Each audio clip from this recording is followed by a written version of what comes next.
Art can also be involved in the community via communal rituals. So rituals are activities that occur according to set patterns and usually involve set actions, words, and objects that are repeated at sort of set intervals. Rituals can be serious and formal, religious. They can relate to cultural activities and traditions. They can also be more personal, but we're going to sort of think of community terms here.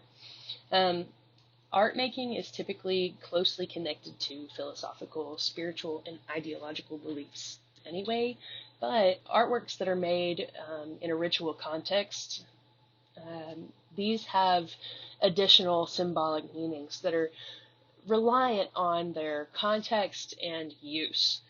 So often, art in relation to ritual is a temporary structure or maybe a mask, part of a costume to be worn. So the objects themselves might be temporary, but they can also be suggestive of temporary activities, sights, sounds, smells, various things. So the object itself is not necessarily complete without the context of the ritual. Masquerades are important communal events in many cultures, and they serve the function of mediating between the human and spiritual realms. Um, During a masquerade, the masker's spirit or personality is temporarily replaced with that of the spirit being invoked. Um, so the spirit's actions and the message that they convey via the masker, um, those have a direct impact on the functions and behaviors of the community as a whole. Now, the mask as an object itself is the focal point of the performance, but it must be combined with costumes, music, dance, and other actions in order to effectively invoke the spirit. So the masquerade performance itself also serves to strengthen the cultural beliefs of the community. Gelede rituals are performed by the Yoruba people in Nigeria. These rituals celebrate female strength and honor women as mothers, and commemorate the life-giving powers of women in hopes that they will continue to use them to help sustain and improve the community. Um, Even though these rituals are celebrating women, maskers are male dancers, and they wear gelede masks to honor women in the community, both living and dead, especially those who are considered great mothers. These are the elderly women in the community, as well as ancestors and female deities. Gelede performances are meant to entertain as well as educate the viewers, demonstrate correct social behaviors, and document different elements of daily life, and promote general sort of spiritual well-being. So here we have two examples of gelede masks. On the left, we have a headdress for gelede. This one is at the Art Institute of Chicago. So this one is pretty typical of what Western museums and galleries have on display to represent gelede. But remember, the actual festival involves a street orchestra and typically a lavish kind of display of wooden and cloth costumes, as well as dancing, music, singing, lots of action and drama. It's designed to entertain the viewers and kind of integrate them into the performance. So the headdress on the left, it's sort of a wooden helmet that would have sat on top of the masked dancer's head as a part of a large kind of mixed media ensemble that would have included, again, fabric as well as beads, seeds, bones, and other kind of three-dimensional forms that would have been attached in various pieces and parts to the dancer's body. This particular gelede mask represents the outsider, which was a foreigner or maybe a Yoruba who doesn't adhere to the cultural norm. The outsider status is indicated by the oblique facial markings across the nose called bamu. And then the headgear on the figure resembles a stylish kind of hat called an abitala. I'm not sure that I'm saying that right, but it has these two overhanging flaps, which are meant to mimic the ears of a dog, but they also represent the wings of a bird, which the Yoruba associate with women. Now, the mask has a calm, sort of cool facial expression and character, which is meant to reference the sort of character of elderly females who are thought to conceal their power under a cloak of humility, patience, care, and obliviousness. Now on the right we have another Gelede mask. This one is at the Brooklyn Museum, and this is from the Brooklyn Museum's website. The Gelede performances entertain and educate. They document elements of everyday life, such as the woman's head tie in this example. Through their movements, Gelede dancers express Yoruba ideals of male and female behavior. So amongst the Chamba peoples of Nigeria and the Cameroon borderlands, the leaders are responsible for the appearance of masquerades that incorporate the powers of the ancestors as well as the powers of the wilderness or the spirits of nature. So these performances typically use what's called a horizontal helmet mask. It's a sort of zoomorphic or animal-like mask that is used sort of prominently across Western Africa. But it covers the head like a helmet, and it has a sort of horizontal muzzle that projects in one direction, and then in the opposite direction, but on the same plane, a set of horizontal horns. So for the Chamba, the sort of hemispherical dome of the mask relates to death, because it's said to be like a skull or an ancestral relic that has been taken from the grave of an elder. Now the other features, the muzzle and the horns, these are related to the wilderness. So the open jaws, which on this side is what we're looking at. The open jaws are meant to relate to the crocodile, and the horns relate to the forest buffalo. These are typically painted red, which is the color of blood and the hunt and men, or black, the color of night, witches, and women, or some kind of combination of both. But the mask is considered to be linked to dangerous forces. Now, notice it's not just a headpiece or a mask. The dancer is also hidden under this thick sort of plant fiber or raffia grass costume. So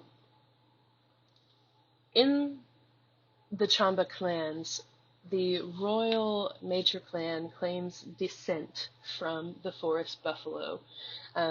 So according to the legend, a hunter was out one day and he saw a herd of river buffalo who had shed their skins and revealed that they were in fact actually women.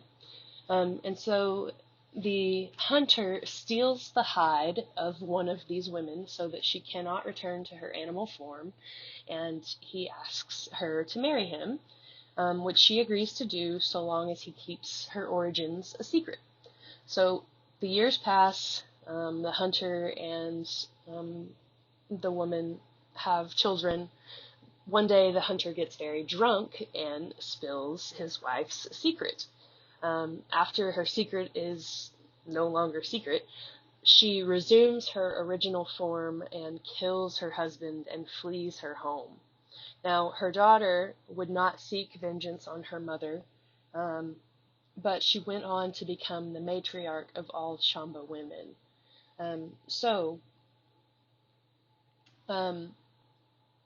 The Chamba queen is thought to be the reincarnation of the forest buffalo woman. And the masquerade with the Chamba mask, or the helmet mask, can reference this buffalo ancestor. So the king plays a crucial role in crop fertility, and so the royal masquerader appears during planting ceremonies to sort of assist with the important task. Um, Now, when the masker leaves, it's sort of understood that the buffalo spirit is returning to the site where she was first seized by her husband.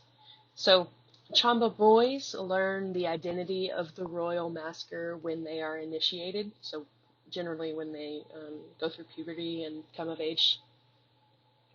They learn the legend, and they learn to never tell the secret, to never tell the identity of the masker to anyone uninitiated. Um, Typically, the masker appears during agricultural ceremonies, but at public funerals of elders and royals as well. So this spirit, this masker, presides over crucial times of transition in the life of the community, when either the world of the wilderness or the world of the dead merges with that of the living. So the Momoye people are the northern neighbors of the Chamba. They live in the Upper Benue River region, and they have masking traditions that are somewhat similar to that of the Chamba people. Their masks are called Vabo or Vabong masks. So these are also identified with the forest buffalo, and the form itself is sort of similar. You can see we have that protruding cylindrical jaw, kind of split so the mouth is open. There's a central dividing ridge that bisects the sort of rounded forehead, and then these upward curving horns as well. The eyes are sort of defined and emphasized with color. The Vabo masqueraders sort of punish antisocial behavior and chase away criminals, so they're protective of their community. There are individual names that are given to each of the Vabo masks that underscore their specific aggressive qualities, so there are multiple versions of these sort of spirits. However, there's also a playful element to these spirits and this masquerade. There's a female counterpart or a wife for each Vabo that can appear and sort of act out the feminine roles in a sort of humorous way. So like the Chamba and like the Yoruba Gelede rituals, these masquerades sort of serve a function to educate the community in appropriate social behavior, as well as entertain them and strengthen their spiritual or maybe cultural beliefs. These masks in particular are most important during men's funerals. So again, we have this sort of larger communal or community function, but then a sort of smaller community within the men's society as well. Umbari is a ritual art form found among the Igbo people of Nigeria, but it's not a masquerade. So Umbari is an offering or an sacrifice, sort of, to Allah or Ani, the goddess of the earth, fertility, and the underworld. Normally, Umbari is carried out in response to a series of negative supernatural signs or some sort of natural catastrophe within the community. These can be quite complex, and it sort of combines architecture, sculpture, and painting. And it really truly is a community art in the sense that these are by, for, and about the community. So Umbari as a monument is sort of a merging of architecture, sculpture, bas-relief, and painting. It's designed and executed as a work of art, as well as a major offering to an unseen but ever-present god. Again, the goddess of the earth in this case. Typically, these consist of large, sort of open-sided houses, except these aren't actually houses. It's more of an inside-out kind of architecture. The walls of the quote-unquote house are built around a solid core, so you can't actually enter. Rather, everything takes place on the exterior. And there are several spaces around that exterior that contain life-size, very colorfully painted mud sculptures of the earth goddess Allah. Her face is white. Now, this has nothing to do with race. It's more of an honorific color of the goddess, representing her goodness and purity. Allah causes a child to grow within the mother's womb and watches over them as they grow, and then when they die, she swallows them from their graves into her womb. So she sort of guards the agricultural harvest, acts as a lawgiver, teaches people how to live a good life, and emphasizes moral values like honesty, as well as maintaining responsibility for life and death. So she's quite important. Usually, Allah is accompanied by sculptures of other deities and spirits, as well as everyday people, and real or imagined animals. Now, in this image, you can see behind her, we have these two spirit workers that are represented in relief. So we have sculpture in the round here with Allah in the center, but in the back, relief figures, because these are liminal beings that exist kind of between the worlds. They move back and forth between the world of the living and the world of the dead, or the spirit world. So, the Umbari ritual process is sacred, and the process of creating is really greater than the final project or the final object itself. So, typically there is a professional artist or master builder that oversees the project. They do much of the sculpting and modeling, especially for the figures and the heads of the figures, which creates a sort of stylistic continuity to the Umbari as a whole. There are also hired laborers who dig the earth used for the architecture, but the bulk of the labor and work is sort of done by the community. Spirit workers are chosen by divination from each of the major lineages of the community.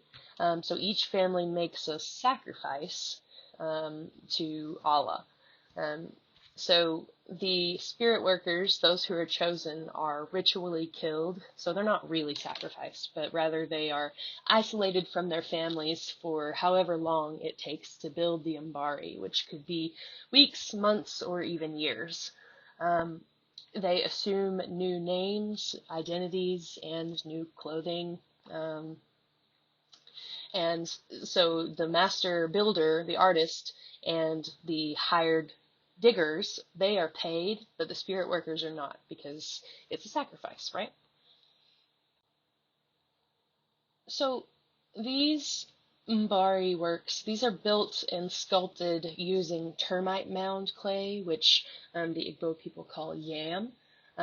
Termite mounds can be anywhere from 6 to 8 feet tall, and these are called often by the Igbo people porches of the spirit world. So they're thought to be connections between the living and the spirit worlds. They kind of directly connect the people to the earth goddess. Termites are associated with, associated with fertility, and so the people collect the dirt at night and then pulverize it and soak it to make clay, and then create these soft sort of organic buildings and sculptures that they then paint with very colorful geometric patterns.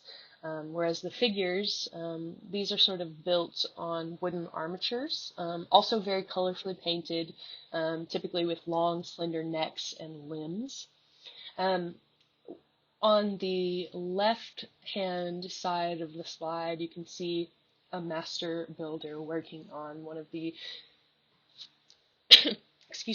on one of the figural sculptures for this particular Umbari. There would also have been what's called a child of Bad Mortar. This is sort of a ritual figure that is built and sacrificed as sort of a scapegoat. So one specific figure is kind of put together and sacrificed to distract any bad or evil spirits from messing with the rest of the Umbari. So upon completion, the Umbari opens on a ritual night. The workers gather all the supplies and throw them away, and then cut a hole in the fence that surrounds the worksite and crawl through it, and are therefore reborn into the community. Then the fences are torn down and burned, so the Umbari is first seen by firelight. The next day, there is a festival in which everyone in the community comes to see the Umbari and offer gifts to the deity. So, again, the Umbari is primarily an offering to Allah. It's a way to communicate with the deity, but also to sort of recreate daily life within Igbo communities. Sculptures often represent everyday objects or activities. Umbari can feature a diverse set of themes and scenes that can be used to educate the young or wayward individuals within the community, sometimes about appropriate social behavior or different professions, maybe new technologies, and sometimes there's a witty or sort of humorous aspect. So sometimes sculptures are caricatures, or they display certain vulgarities or forbidden things, like copulation with animals.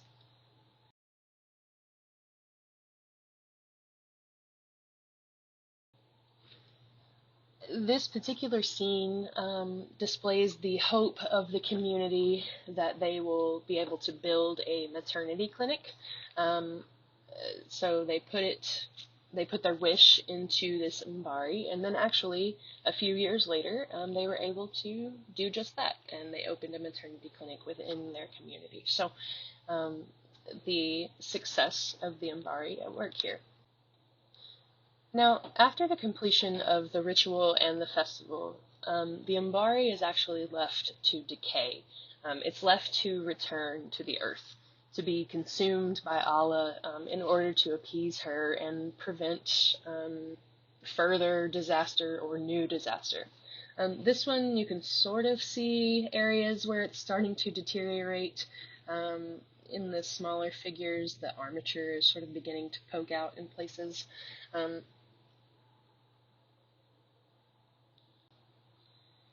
And Umbari, it's a very long-standing tradition that truly evolved to reflect the contemporary world. So in the 1930s, the Awari region of Igbo land, they discontinued thatch roofs on their Umbari structures. They had begun to import materials that were employed in construction and use them. So things like wooden timbers, maybe nails, metal roofing specifically. They wanted to use them as a means of showing respect to the deities by sort of adorning the Umbari with the most valuable or best materials. So specifically in the Awari region, metal roofing becomes very popular. Now, that does sort of change the decaying process a bit, right? Because the metal is not going to return to the earth in the same way that the termite mound clay would. But they saw it as worth it because they wanted to provide the gods with the best of the best. Now, in the 1960s, Nigeria gained independence from Britain, and at this time, the Umbari began to include scenes that were sort of vibrant depictions of banks, automobiles, radios, telephones, offices, also maternity clinics like we saw, as well as images of uniformed soldiers, all sort of reflecting the modernization of Nigeria and the recent independence. However, there has been a sharp decline in the building of Umbari due to the Civil War within the country, as well as European colonism and the spread of Christianity. So in the 1960s, about 80% of the Igbo population were traditionalists. However, now an estimated less than 5% have refused to embrace Christianity.